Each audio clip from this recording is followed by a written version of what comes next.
Why do I have ankle pain when running? I'm going to go over all the top causes and all the best solutions to get you better starting now. Ankle pain is so common when people start running or if they're long-time runners. I'm going to go over all the most common causes of ankle pain and exactly how to take care of them. And we're going to give you the absolute 10 best home remedies to get you better immediately. I like to break it down into 4 major areas. Number 1, in the front, the anterior group.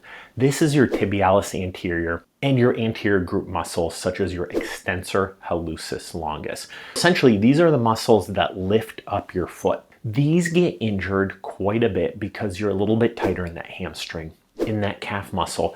And these get overused, especially when you're running hills, lifting up your foot, and eventually this makes your foot drag. Some people develop a condition called foot drop. The number 2 site where this happens is on the outside of your ankle, on the outside of your leg, on these sides, not the insides. You have your peroneal muscles, peroneus longus muscle, and your peroneus brevis muscles. Number 3 muscle group is your posterior muscle group. So see, I'm taking off my Achilles tendon here. You have a couple muscles here. Up in your calf, in the deep layers, you have some of your flexor tendons, like your flexor hallucis longus, your posterior tibialis muscle, and you can have your soleus muscle. But most commonly, people get their Achilles tendon, which is the biggest tendon and muscle in your leg.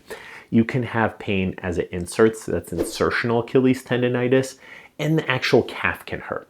Usually the muscle gets better quicker, but the insertion can hurt quite a bit. And then the 4th group, this is the most common, the inside of your ankle and the inside of your heel. You can see down here, you have some ligaments and some muscles. That's called your plantar fascia. On the inside of your ankle, right here, you have a muscle called your posterior tibial tendon. Most commonly, the posterior tibial muscle, if the foot is flattening out, it's going to get overworked. And also if the foot's flattening out, the plantar fascia ligament and the muscles down here will get stretched. And also if your foot's flattening out, you have a joint here called your subtalar joint, which can develop a ton of pain. When I push down, see how the foot collapses?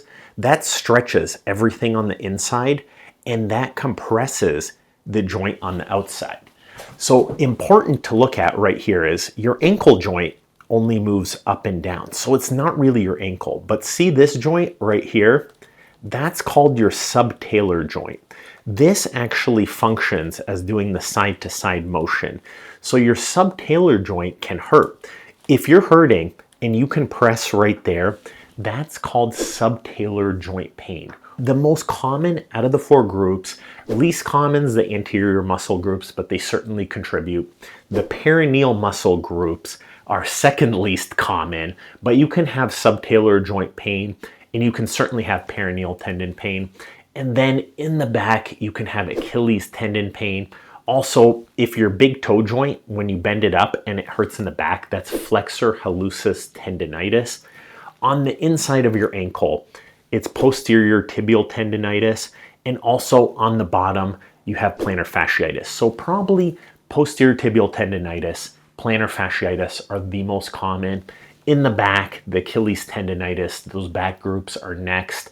Then the outside subtalar joint pain as well, and then the anterior muscle groups. I have specific guides for all of these conditions.